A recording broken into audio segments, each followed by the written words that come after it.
Rome dominait la terre, mais sur mer, elle était condamnée par avance, surtout face à Carthage, la plus grande puissance maritime de son époque. Et pour cause, les Romains ne savaient ni naviguer, ni se battre sur l'eau. Alors Rome a fait quelque chose d'impensable. Elle n'a pas essayé de devenir meilleure en mer, elle a tout simplement transformé la mer en champ de bataille terrestre. Et cette idée va changer le cours de l'histoire à tout jamais.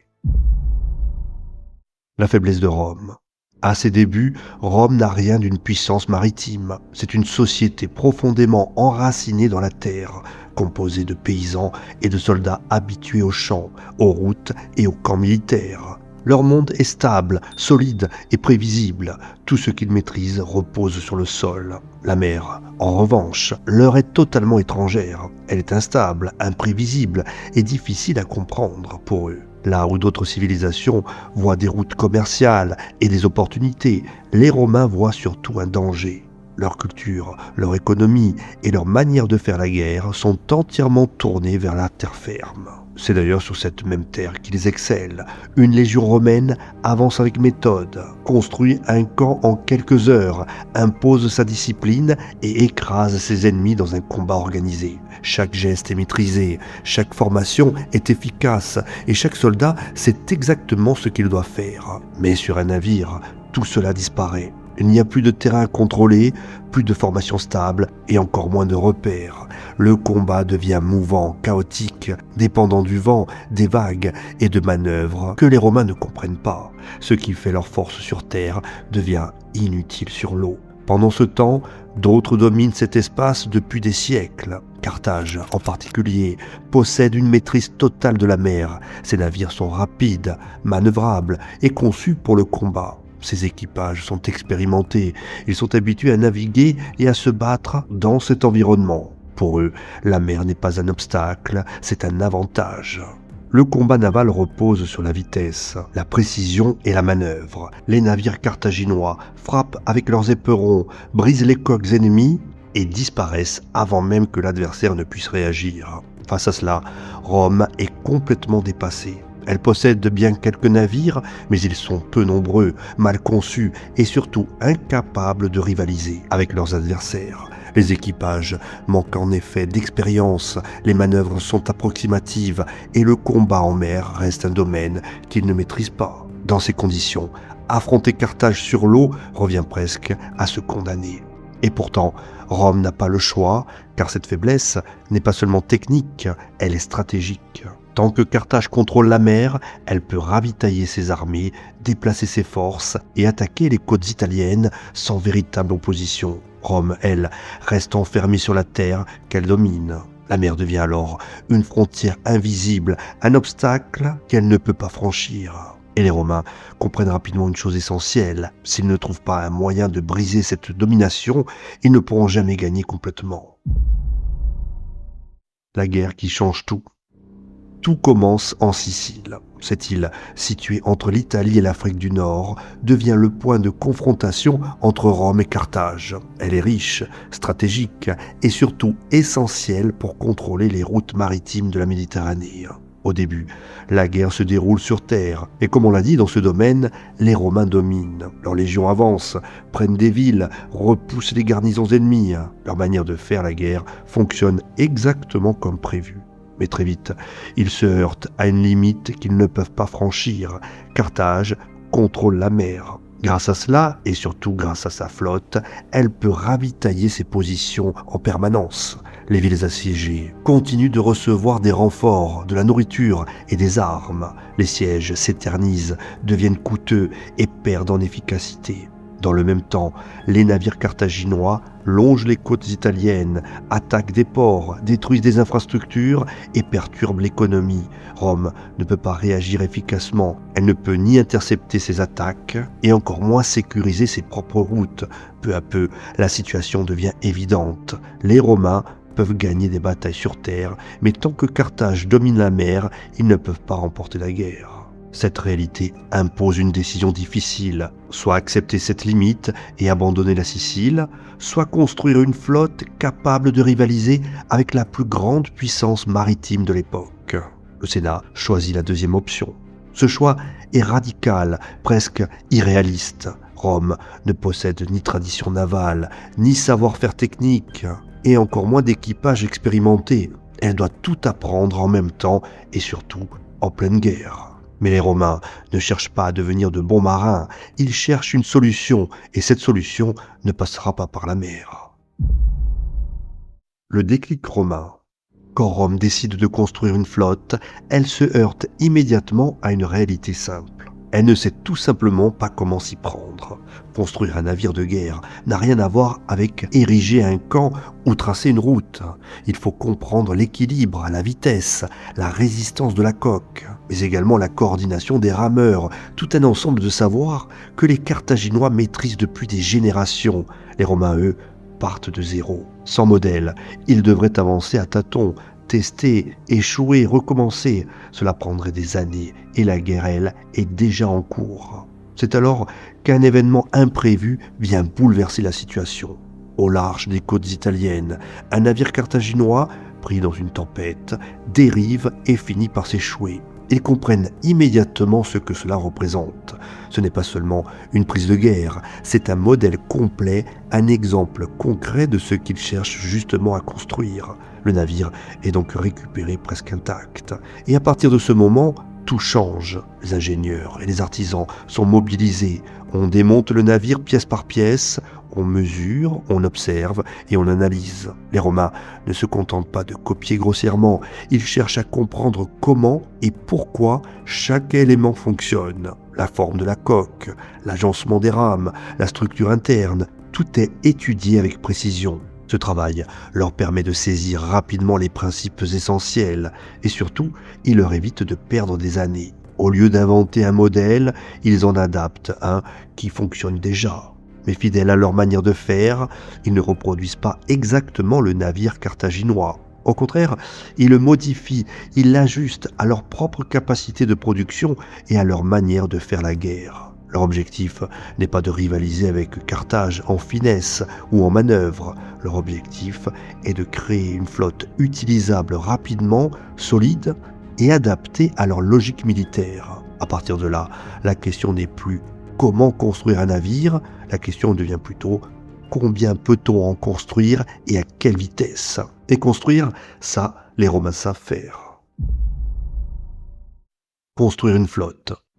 Une fois qu'ils ont compris comment fonctionne un navire carthaginois, les Romains ne se demandent pas s'ils vont réussir, mais combien de temps cela va leur prendre et comment produire assez vite pour combler leur retard, parce que le problème n'est plus technique, il devient organisationnel.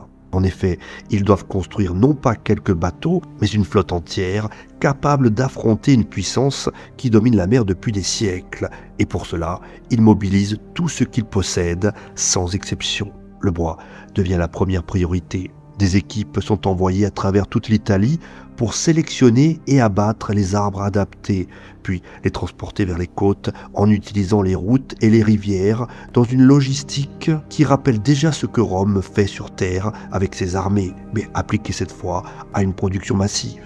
En même temps, des chantiers navals sont installés dans l'urgence. Des milliers d'hommes travaillent en parallèle, non pas de manière artisanale, mais selon une organisation précise où chacun a un rôle défini, ce qui permet d'éviter les pertes de temps et les erreurs. Là où d'autres civilisations construisent un navire comme une pièce unique, les Romains introduisent une logique différente. Ils standardisent les éléments, la quille, les structures internes. Les planches sont en effet fabriquées selon des dimensions identiques, ce qui permet de produire les pièces séparément et de les assembler ensuite rapidement. Ce système leur donne un avantage décisif. Ils ne deviennent pas de meilleurs constructeurs que les Carthaginois, mais ils deviennent capables de produire plus vite. Et c'est exactement ce dont ils ont besoin. Pendant que les coques prennent forme, tout le reste est fabriqué en parallèle. Les rames, les mâts, les cordages, les voiles, tout est produit en grande quantité, comme si Rome transformait une partie de son territoire en une immense machine dédiée à la guerre navale. Les sources antiques évoquent une rapidité qui paraît presque irréaliste, avec une flotte entière construite en quelques mois seulement, mais ce qui compte ici, ce n'est pas le chiffre exact, c'est l'idée que Rome est capable de concentrer ses ressources à une échelle que peu de civilisations peuvent atteindre. Ce moment est révélateur. Rome ne maîtrise toujours pas la mer, mais elle vient de franchir une étape essentielle. Elle a en effet transformé un problème technique en problème d'organisation, et dans ce domaine, elle est déjà supérieure. Apprendre sans mer. Construire des navires, les Romains ont réussi à le faire en mobilisant tout leur territoire. Mais une fois les coques mises à l'eau, un problème bien plus sérieux apparaît immédiatement, parce qu'un navire de guerre ne vaut absolument rien sans un équipage capable de le faire avancer, et surtout de le manœuvrer avec précision, et dans ce domaine, ils partent de zéro. Un quinquérème demande près de 300 rameurs, dont les gestes doivent être parfaitement synchronisés, car à la moindre erreur, le navire perd sa vitesse, sa direction, et devient vulnérable. Alors que du côté carthaginois, ces gestes sont le résultat de générations d'expérience, presque instinctifs pour des marins qui ont grandi sur l'eau. À Rome, c'est plutôt l'inverse. La plupart des hommes n'ont en effet jamais navigué, et certains n'ont même jamais vu la mer autrement que de loin. Pourtant, il faut en quelques semaines leur apprendre ce que d'autres mettent des années à maîtriser. Les envoyer directement en mer serait une catastrophe. Un équipage mal formé ne ralentit pas seulement un navire, il peut le condamner, et les Romains le savent. Donc, ils prennent une décision complètement contre-intuitive, ils vont apprendre à naviguer sans aller en mer. Pour cela, le long des côtes, ils construisent des structures en bois qui reproduisent l'intérieur exact des navires. Avec les mêmes bancs, les mêmes espaces, la même organisation, les hommes s'y installent comme s'ils étaient déjà en pleine traversée, chacun avec une rame, et un officier impose le rythme, parfois avec un marteau, parfois avec un instrument. Et les mouvements commencent, répétés inlassablement encore et encore, pendant des heures, des jours entiers, jusqu'à ce que le geste devienne automatique. Ce qui compte ici, ce n'est pas de former des marins élégants, mais de créer une machine humaine capable de fonctionner à l'unisson, car un navire romain ne doit pas être agile, il doit être puissant et stable, et pour cela, il faut que 300 hommes rament comme un seul. Cette méthode règle plusieurs problèmes en même temps.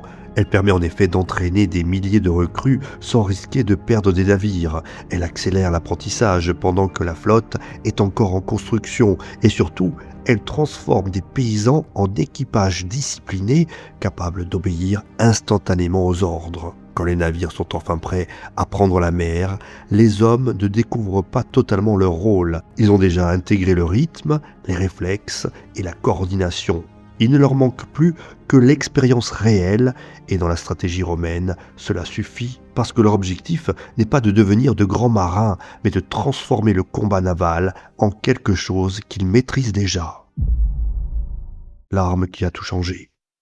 Les Romains ont désormais des navires et des équipages capables de ramer ensemble, mais il leur manque encore l'essentiel, car même avec ces progrès, ils restent incapables d'affronter les Carthaginois selon les règles classiques du combat naval. Combat naval qui repose sur la vitesse, la manœuvre et l'éperonnage, un art que leurs adversaires maîtrisent depuis des siècles et qu'ils ne peuvent pas apprendre en quelques mois. Ils le comprennent très vite.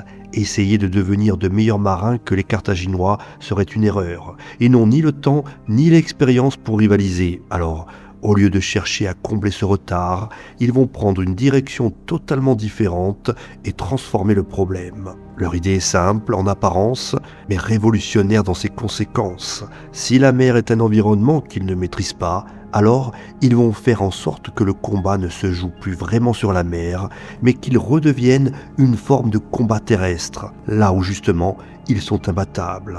Pour y parvenir, ils ont besoin d'un dispositif capable d'annuler l'avantage principal de leurs ennemis, la mobilité, et de forcer l'affrontement au contact, dans un espace où la discipline des légions fera la différence. C'est dans ce contexte qu'apparaît une invention aussi rudimentaire qu'efficace, un simple pont mobile monté à l'avant des navires que les Romains appellent le corvus, en français le corbeau. Il s'agit en fait d'une passerelle en bois d'une dizaine de mètres, relativement étroite, fixée à un mât et capable de pivoter pour être orientée vers un navire ennemi. Et à son extrémité est placé un lourd crochet métallique, une pointe qui va jouer un rôle décisif. Lorsqu'un navire romain s'approche suffisamment, le dispositif est relâché. La passerelle s'abat violemment sur le pont adverse et le crochet s'y plante, reliant les deux navires entre eux de manière brutale et irréversible. À partir de cet instant, tout change. Le combat cesse d'être une manœuvre maritime et devient un affrontement direct, presque comme sur un champ de bataille terrestre. Les légionnaires traversent la passerelle et envahissent le navire ennemi, bouclier en avant, formation serrée, exactement comme ils le feraient sur terre. Et face à eux, les équipages carthaginois ne sont pas préparés à ce type de combat, car leur force repose sur la navigation, pas sur l'infanterie lourde. En quelques instants, l'avantage change de camp. Ce qui faisait la force des Carthaginois devient inutile, et ce qui était une faiblesse pour les Romains devient leur plus grand atout. Le Corvus ne rend pas les Romains meilleurs marins, mais il rend la compétence maritime secondaire, et c'est là toute sa puissance. Ce dispositif, né de la nécessité et du pragmatisme, ne cherche pas à imiter l'ennemi. Il contourne complètement le problème et impose un nouveau type de combat où la supériorité romaine s'exprime pleinement. Ce moment marque un basculement stratégique majeur, car pour la première fois, Rome ne subit plus la mer. Elle commence à la transformer selon ses propres règles, en y injectant ce qui fait sa force depuis toujours, la discipline, la coordination et la brutalité efficace de son infanterie. Le jour où tout bascule. La première fois que les Romains utilisent ce système en conditions réelles, les Carthaginois ne comprennent pas immédiatement ce qui est en train de se produire. Car de leur point de vue, ils affrontent une flotte maladroite, plus lente, composée d'équipages inexpérimentés, et tout indique une victoire rapide, comme ils en ont déjà remporté des dizaines. Ils s'approchent donc avec confiance, cherchant à exploiter leur avantage habituel, manœuvrer, frapper avec l'éperon, se dégager, puis recommencer, une mécanique parfaitement maîtrisée. Mais au moment où les distances se réduisent, au lieu de tenter d'éviter le contact, les navires romains avancent droit devant, comme s'ils cherchaient volontairement la collision, ce qui surprend déjà les capitaines carthaginois habitués à des adversaires qui fuient ou tentent de se repositionner. Puis, soudain tout bascule.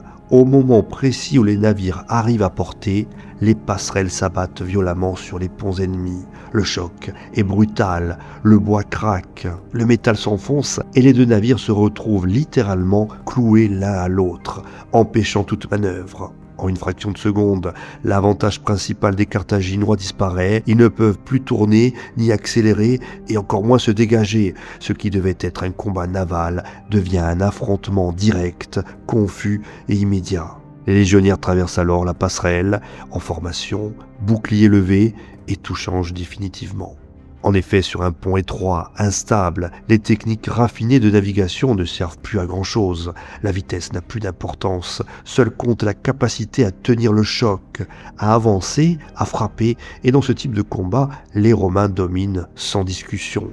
Les équipages carthaginois, composés en grande partie de rameurs et de marins, ne sont pas préparés à affronter une infanterie lourde, organisée, et très vite, le déséquilibre devient évident. Ce qui devait être une bataille navale devient une série de combats terrestres sur des plateformes flottantes, et c'est exactement ce que les Romains voulaient. La plus grande bataille navale. Le véritable test de cette nouvelle manière de faire la guerre ne se joue pas dans un affrontement isolé, mais dans une bataille d'une ampleur rarement atteinte dans l'Antiquité, car très vite, le conflit entre Rome et Carthage dépasse le simple contrôle de la Sicile pour devenir une lutte totale pour la domination de la Méditerranée. Et c'est dans ce contexte qu'a lieu la bataille d'Ecnum, en 256 avant notre ère, un affrontement gigantesque où les deux puissances engagent des flottes immenses, comptant chacune plusieurs centaines de navires et des dizaines de milliers d'hommes. Du côté carthaginois, la stratégie reste la même, utiliser la vitesse, la manœuvre, tenter d'isoler les navires ennemis pour les frapper un par un, profiter de leur supériorité technique et de leur expérience pour désorganiser l'adversaire. Tandis que du côté romain, l'objectif est tout autre. Il ne s'agit pas de rivaliser en finesse, mais de contrôler l'espace, de maintenir la cohésion et de forcer le contact là où leur infanterie pourra s'exprimer. Les Romains adoptent alors une formation inhabituelle, un dispositif en forme de coin qui leur permet d'avancer de manière compacte, tout en protégeant leurs flancs. Une organisation pensée non pas pour la manœuvre pure, mais pour résister et imposer progressivement leur rythme à la bataille. Face à eux, les Carthaginois tentent bien de les contourner, de désorganiser cette masse, mais chaque tentative se heurte au même problème. Dès qu'un navire s'approche trop près, le Corvus s'abat. Les navires se retrouvent immobilisés et le combat bascule immédiatement au corps à corps. Peu à peu, ce qui devait être une bataille navale devient une succession d'affrontements rapprochés, fragmentés, où la supériorité technique des Carthaginois perd de son importance, car ils ne peuvent plus exploiter leur mobilité comme ils le souhaitent, et au contraire, chaque engagement rapproché favorise les Romains, qui avancent méthodiquement, prennent le contrôle des navires ennemis et transforment le chaos en avantage. La bataille est longue, violente, désordonnée, mais au fil des heures, l'équilibre penche, non pas grâce à une manœuvre brillante ou à une supériorité maritime, mais parce que les Romains ont réussi à imposer leur manière de combattre dans un environnement qui ne leur était pas favorable au départ. Et c'est là toute la différence. Ils n'ont pas appris à dominer la mer comme les Carthaginois, ils ont transformé la mer en un terrain où leurs propres règles s'appliquent. À l'issue de l'affrontement, la victoire est nette et surtout, elle ouvre une perspective totalement nouvelle, car pour la première fois, Rome ne se contente plus de défendre ses positions ou de contester une zone, elle est désormais capable de projeter ses forces au-delà de la mer, vers le territoire même de son ennemi, ce qui marque un basculement stratégique majeur dans la guerre. Ce moment est décisif, non seulement parce qu'il confirme l'efficacité du Corvus et de la doctrine romaine, mais parce qu'il montre que Rome est en train de changer de nature, passant d'une puissance terrestre enfermée dans ses limites à une puissance capable d'agir à l'échelle de toute la Méditerranée. Et à partir de là, le rapport de force ne sera plus jamais le même. Le prix du Corvus. Après les premières victoires, les Romains ont le sentiment d'avoir trouvé la solution parfaite, car le Corvus leur permet d'imposer leur manière de combattre et de neutraliser l'avantage carthaginois. Mais ce succès repose sur un équilibre fragile et très vite, un problème apparaît, non pas face à l'ennemi, mais face à la mer elle-même, qui ne pardonne aucune erreur. Le Corvus est certes efficace en combat, mais c'est aussi une structure lourde, fixée à l'avant du navire, qui élève le centre de gravité et rend l'ensemble plus instable, ce qui n'est pas un problème sur une mer calme ou lors d'un affrontement direct, mais devient dangereux dès que les conditions se dégradent. Et lorsque les tempêtes frappent, cette faiblesse technique se transforme en catastrophe.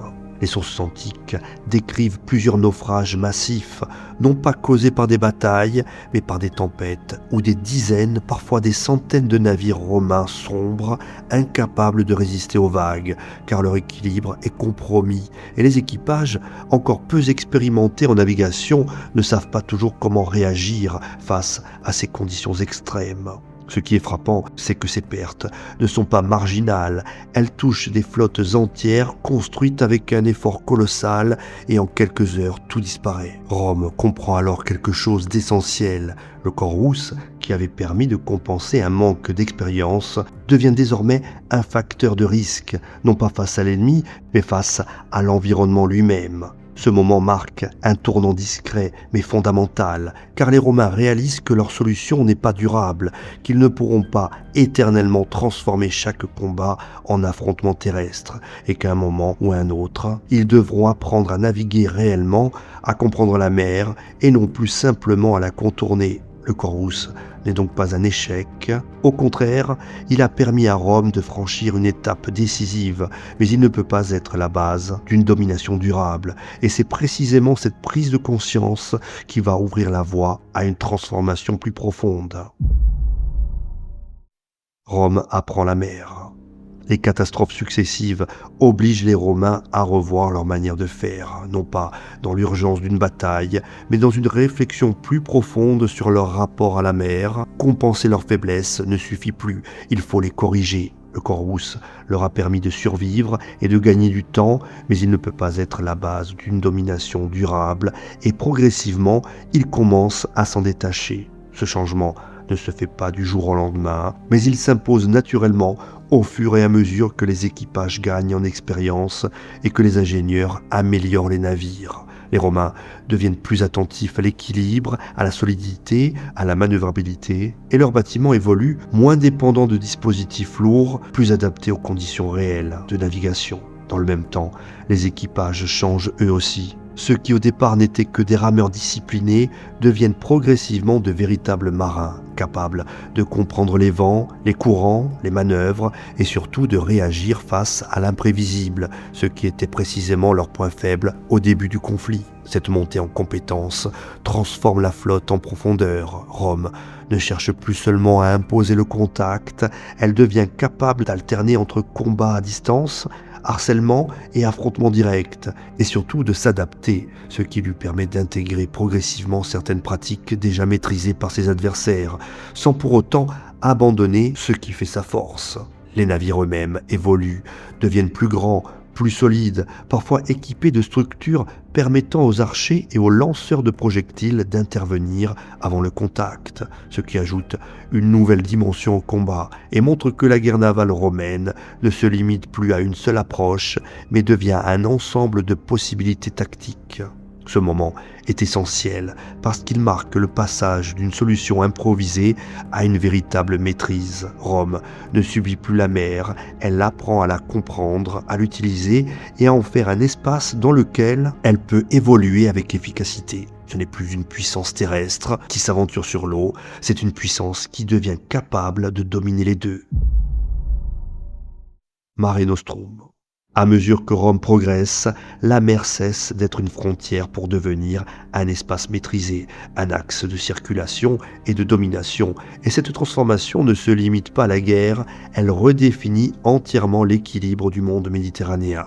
Car contrôler la mer signifie contrôler les échanges, les déplacements, les ressources et à terme l'ensemble des territoires qui en dépendent. Peu à peu, la Méditerranée devient un espace sous influence romaine, au point que les Romains finissent par la désigner comme Mare Nostrum, en français, notre mer. Une expression qui ne relève pas seulement de la fierté, mais qui reflète une réalité stratégique, car aucune autre puissance n'est désormais capable de contester durablement leur présence.